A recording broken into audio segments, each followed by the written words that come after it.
बलांगीर सहर एक बड़ खबर आसी।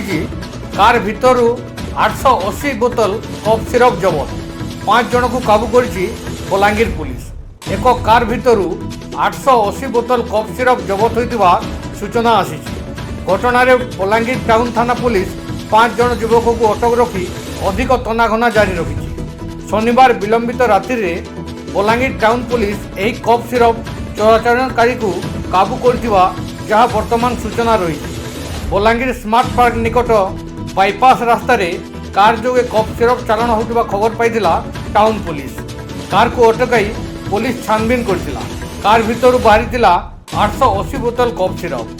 कार भितर 5 जन युवक को अटक रखी अधिक पचरा उचरा जारी रखी बलांगीर टाउन पुलिस। पुणी थे कही रखुचु बलांगीर सहर एक बड़ खबर आसी। 880 बोतल कफ सिरप जबत करी बलांगीर पुलिस। 5 जन को काबू करी पचरा उचरा जारी रखी। एक कार भितर 880 बोतल कफ सिरप जबत होता सूचना आसी। घटना बलांगीर टाउन पुलिस 5 जन युवक को अटक रखी अधिक तनाघना जारी रखी। शनिवार विलंबित राति में बलांगीर टाउन पुलिस यही कफ सिरप चोराचालानकारी को काबू करथिबा जहाँ वर्तमान सूचना रही। बलांगीर स्मार्ट पार्क निकट में बाईपास रास्ता रे कार जोगे कफ सिरप चालाण होता खबर पाई बलांगीर टाउन पुलिस। कार को अटकाई पुलिस छानबीन करथिला। कार भितर बाहरी 880 बोतल कफ सिरप।